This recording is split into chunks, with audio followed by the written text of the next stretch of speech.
Hello, everyone. Welcome to Feedstuffs 365. I'm Sarah Muirhead. The Southeast Asia market is a dynamic region. It's marked by population growth, economic opportunity, agriculture development, and improving consumer diets. Joining us today to discuss the opportunities in more detail are Dr. Nathan Sundram, CEO of Public Policy Asia Advisors, and Dennis Erpelding, Senior Advisor with Public Policy Asia Advisors and Chair of Global Farm View. Welcome to you both. Thanks for joining us today. Thanks, Sarah. Delighted to be with you today. For those of you that are It's a joining us pleasure on to be with you. For those of you that are joining us, we thank you for taking time to tune in. If you have any questions, feel free to post those in the chat area there to the right of your screen. If you're joining us from social media, Facebook, Twitter, or LinkedIn, simply post your questions directly in those channels. So Dennis, let's start with you. Talk to us about the ASEAN region in general and from an agricultural standpoint. Sarah, thank you. I think if you look at ASEAN, it's really a very dynamic region. As you mentioned, it's 10 core countries. Within those, they have about a population of nearing 700 million individuals. So we look at that population dynamic within, we see very much a young, a thriving group of individuals, especially if you look at countries like Vietnam, like Philippines examples. I think if you look at it from a broader standpoint of trade, basically there's about $109 billion of trade that's done, or about in the US, about 6.7% of their market opportunity right now. Also, they're about 21% of global trade. So it's a region that's very huge importance in the global trade arena. I think more closely, if I think about agriculture specifically, as I think about aquaculture, poultry, and swine, we see great growth, domestic production as they look at meeting their own needs, but also regional needs. Philippines for poultry would be another example. If you look at imports, the countries such as Singapore, heavily dependent upon imports, but also a very upscale economy. So I think as a whole, agricultural production, from a local production, great opportunity.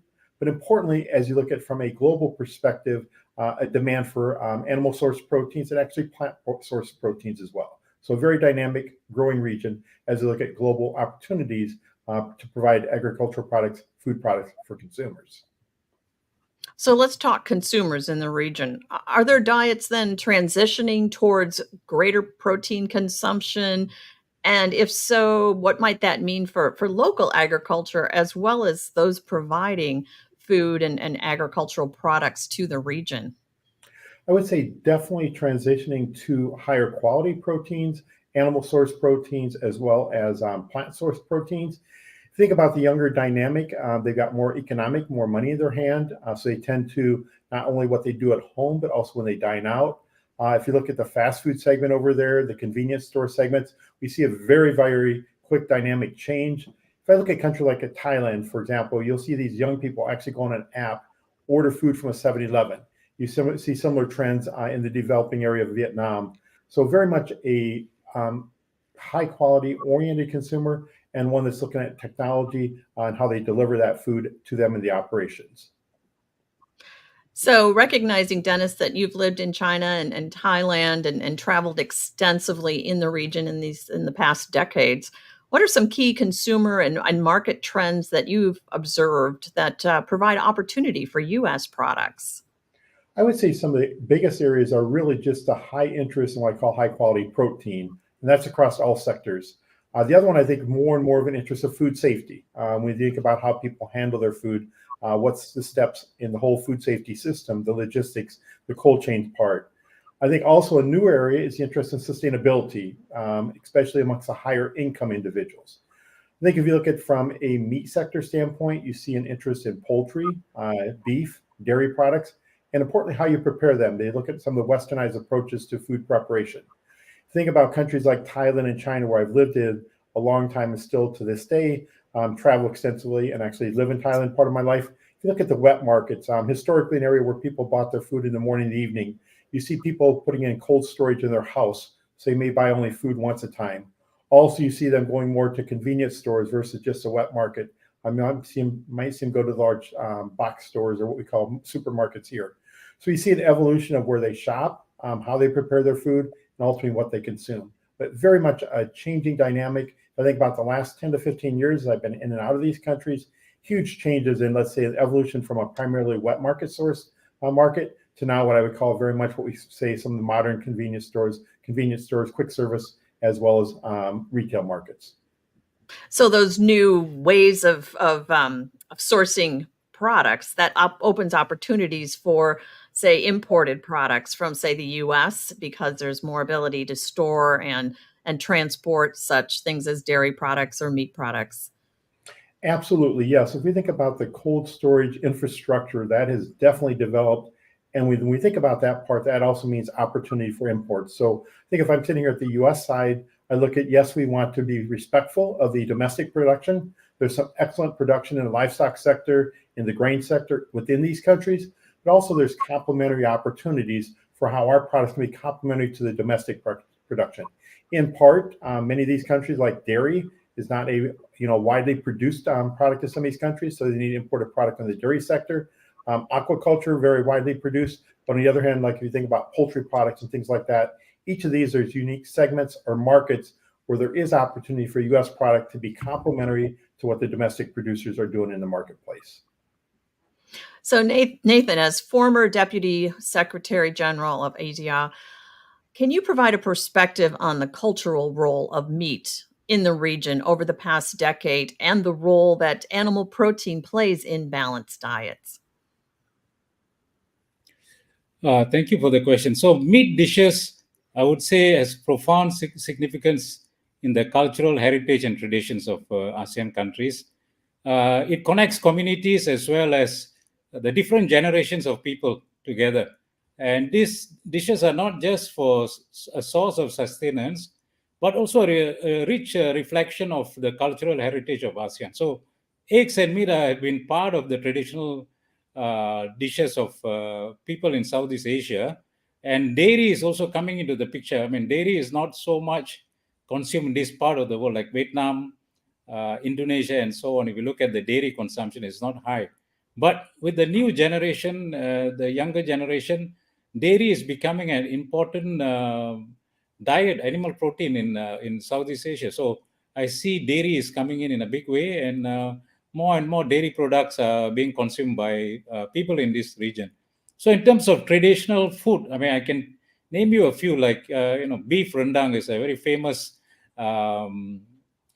beef meat plus coconut milk and so on, with a lot of flavors added to it. So it's kind of a very traditional food used in Indonesia for special occasions and celebrations.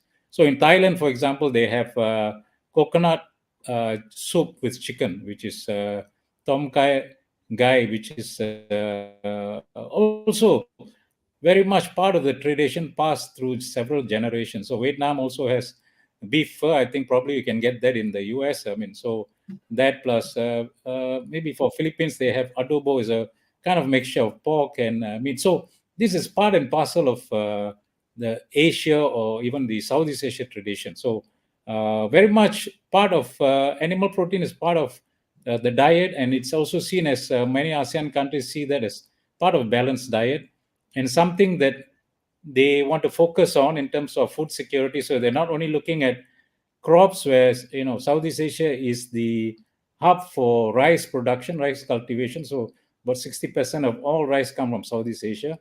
But we are also looking at, in a big way, livestock production and how sustainably we can produce livestock in this part of the world, especially swine and poultry. So let's talk about that. You mentioned sustainable livestock production, sustainable systems in Southeast Asia. Is there a need to be more sustainable? Are there some things that are underway that would help to move that needle for that region? Now, sustainable livestock production, I think, is, I would say, one of the top priority of ASEAN countries now. In fact, because the climate issue is a big issue in this part of the world. Many of the land in Southeast Asia, if the sea level rises, will go underwater. For example, Jakarta, the capital city, will probably lose half of its land, and Vietnam too. So mostly coastal regions. So climate change is something that this region is taking it very seriously. And as you know, agriculture is one area where we can reduce greenhouse gases, not only just livestock production, but also paddy production or rice production, where a lot of methane gas is emitted. So ASEAN is now working on a sustainable agricultural plan. And not only that, because if there is going to be a climate change, it's also going to have impact on livestock production, because the region is already I would say a hotbed for antimicrobial resistance because of the humidity and the hot climate. And if this continues and the temperature rises, then we will have more cases of pandemics as well as zoonosis diseases and so on. At the same time, I think the urbanization process, as Dennis has mentioned, we are now around 700, and we are going to about 750 million people by the year 2030. That's actually close to a billion people in this part of the world, and we don't have enough arable land. Actually, 30% is arable land, and we don't have enough of it. So there's going to be a problem, and the soil degradation has been quite a serious issue here. I think that is one of the focus of many of the ASEAN countries, how to regenerate the soil so that we can do more planting of, staple crops as well as cash crops and others. So I think climate change is going to be very important. ASEAN is taking it very seriously, COP28, as well as the UN food summits. We are also looking in a big way in terms of, how do we improve this apart from, it's not only just livestock production, but it's also plant agriculture. So we need to look at both together, and the focus will be to reduce the ammonia and methane emission in this part of the world. So one big issue is actually on the animal side is the waste, animal waste. How do you manage animal waste? And this is an area that ASEAN will have to really look at, looking at animal waste, as well as post-harvest losses around 30%. And this is another area that we will have to look at. So there are a lot of issues in this part of the world that ASEAN is trying to tackle. I think we can look out for its sustainable agriculture plan, which is going to come out. It's already out, and we are now working on a kind of guideline on how we will implement this sustainable agriculture plan. And it will require many things, including how to manage water, because water is becoming scarce here. So that is another big issue for agriculture as a whole. So multiple issues that the region is tackling at the same time. But climate change is definitely going to be a very big and major initiative that ASEAN will embark on. So when you talk about more sustainable ag production systems and climate change, is that going to evolve into kind of a whole change in agriculture, its structure perhaps within the ASEAN region when we're talking maybe larger farms as opposed to the small shareholder kind of farms, or what are we looking at in terms of a structural change? Sorry, I didn't get your question because it's. Okay. So I'm just wondering, is there going to need to be a change in the structure of agriculture as you move forward to a more sustainable ag production system? Are there going to be perhaps larger farms or any other kind of things that will need to change at the farm level as, more sustainability becomes a more important topic? Right. Yeah. So I think one of the big things that we will have to look at is the role of technology and innovation, because we need a change in the way ASEAN is doing its agriculture. Right. I mean, it has been always been based on traditional methods and practices, and here's where I increasingly we will have to look at technology and innovation. The problem is 90% of all farmers in this part of the world are smallholders. They are not the big ones, right? So introducing technology will have to be tailor-made for them, because they see many of this technology as a cost rather than as investment. So I think one is a mindset change that is needed, actually. I mean, in terms of agriculture production. Second, we need to really look at some of the technologies that will really help the farmers here, actually, like precision livestock farming, remote sensing, data analytics in terms of, say, minerals use, water use, and so on, resource utilization, monitoring plant and animal health, mitigating climate risk. So I think digital agriculture is going to be very important, both for livestock management as well as for plant health. And also, I think there is a lack of people at the farm now because of the rural-urban migration. It is becoming more and more difficult to find farmers. Actually, most of the farmers are above 60 years old. So how do you make farming more attractive for the younger generation to go? So I think one way is to look at modernization of farming. That will really bring young people into the farming sector, which is actually happening, because of the modern technology and all that. They are attracted to the potential of farming. And then, so we have to slowly move away from the traditional way and look at innovation. The only thing is there need to be government support, actually, and also more financing schemes, actually, because the cost of investing into technology is there. The younger farmers are looking at that, and they want to organize themselves. So many of them organize themselves as cooperatives. So what they do is they share the best practices among each other on using new technology and innovation. How is it benefiting the farm? They have demonstration farms to help them through the process and how to really manage their farm. So I see the younger generation are putting that kind of effort in terms of changing how farming is done in this part of the world.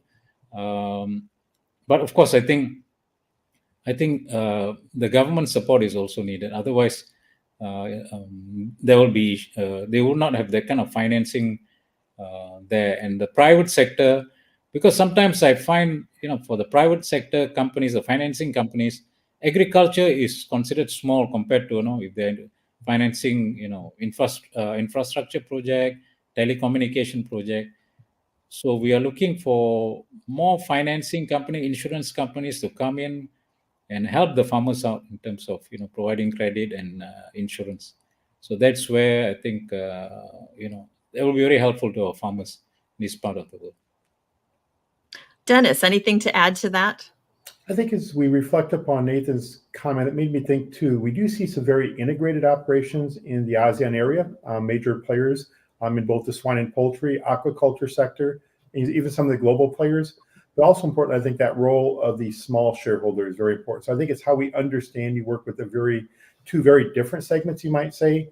And Nathan hit on it, is how do we work with innovation and technology that's really adapted to their specific system, whether it's fully integrated, more of a major large operation like we might have in the Western world, or is it more the small shareholders? So I think it really does present a challenge of how we work with the different segments.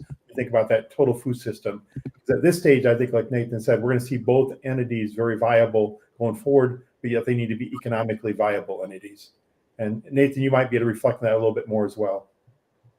Yeah.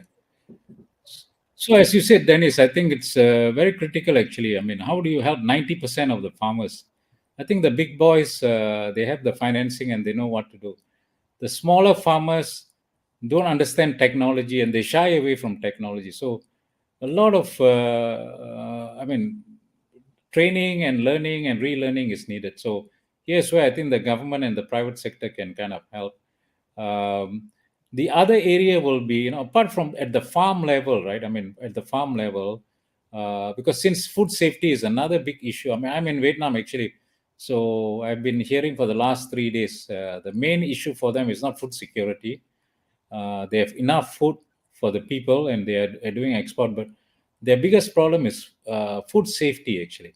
And the food safety is not just the farm aspect of it, but also, on the animal protein side, the slaughterhouses, the transportation system, distribution system, where, there is actually issues with antimicrobial, contamination and so on. So they're also looking at that in a very serious manner. So how do you produce not only enough food, but safe food for people? So that is another big issue. I think countries like Vietnam and even Indonesia is looking at the safety aspect of it.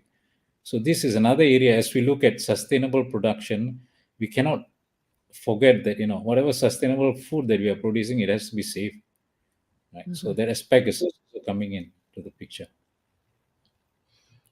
Very good. So Dennis, from then a diet standpoint, are there things that can be done to help drive sustainability and assure greater food security in the region? And what might that mean for U.S. livestock and dairy producers? Very good question. I think if you step back and look at the sustainability issue, as Nathan said, it's becoming more and more common in discussion, especially amongst the higher income, and importantly, those that are sourcing the foods that might be larger operation, larger businesses.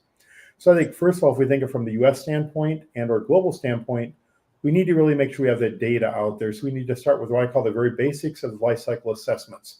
And those things can be done globally, but also be adapted locally. So some global data points, you think about land conversion. There's more local ones, you think about how, let's say, the inputs are raised and things like that. So I think importantly, we can work with them as we think about sustainability on how you do those life cycle assessments. And as we just talked about, how that can be adapted to the different segments of production out there. I think then with that then is how we work with the influencers, how we work with those in the food chain to really make sure they understand the facts, information. Uniquely, obviously, we're talking from the US side in many ways here. So how does our US exports tie specifically into their life cycle assessment? Think about protein consumption, whether it be on the beef side, the dairy side, or on the soybean side and the plant sector side. So how do we make sure we work with them to understand the inputs into that life cycle assessment for what might be, let's say, from an imported standpoint, as well as done from the local standpoint. That really comes back to, I think, the whole role of innovation and technology. Make sure we understand how that innovation and technology plays into the life cycle assessments, how that plays into imported food, how it plays into domestically produced food. So I think there's a lot of opportunity of collaboration. Nathan's comment about the government sector. I think the other segment over there, there's also very strong universities, very good professors. So how do we work with the educational system, the professionals are there as well, let alone the consumer and or the purchasing customer side. So I think there's huge opportunities. I think it really comes down to a data on a life cycle assessment, then making sure we're working with everyone involved in that chain, all the way from government to non-government stakeholders in the process. So it really comes down to basically getting that data and then kind of charting that course as to how to move to a more sustainable future in that region. Is that a fair assessment, Nathan? Yeah, I think the data aspect is so important. Actually, I mean, in terms of farming now. Actually, I mean, so especially in the livestock part of farming, digital livestock management tools are so important. But there should be proper technical training for farmers actually handling data. Actually, because how do you use the data? How do you collect the data? How do you use the data? How do you analyze the data?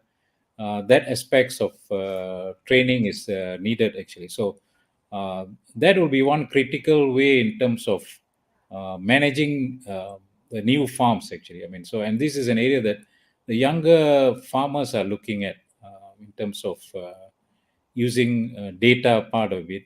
Of course, I think innovation and technology. So I was at a conference last week on food science, and I think the food science experts play also a very important role in terms of understanding, sustainable agriculture. So there is a lot of innovations in the food science area, but how do you turn it into scale it up? Actually, rather scale it up into technologies that can be used by smallholder farmers. So that is where I think the gap in food science is actually. So how do you uh, work with the farmers in terms of scaling up these new technologies? There are wonderful technologies that are coming in terms of food production, but the scalability is something that need to be worked. So, for example, I mean, um, in terms of sustainable food production, insects is going to play an important role. I mean, now we look at insects as something that, maybe should we be eating it? But in future, I think insects will be probably a staple food for all of us, because now we have learned how to produce human food actually from crickets, for example, right? Um, and now they're also using for pet food and so on. So eventually, I think because of the high protein content, it is also prebiotic. Apparently, I mean, I just learned crickets has a prebiotic qualities actually. So that could be the way to go in the future. I think we cannot discount that part that eventually plant-based and animal-based food will also be there.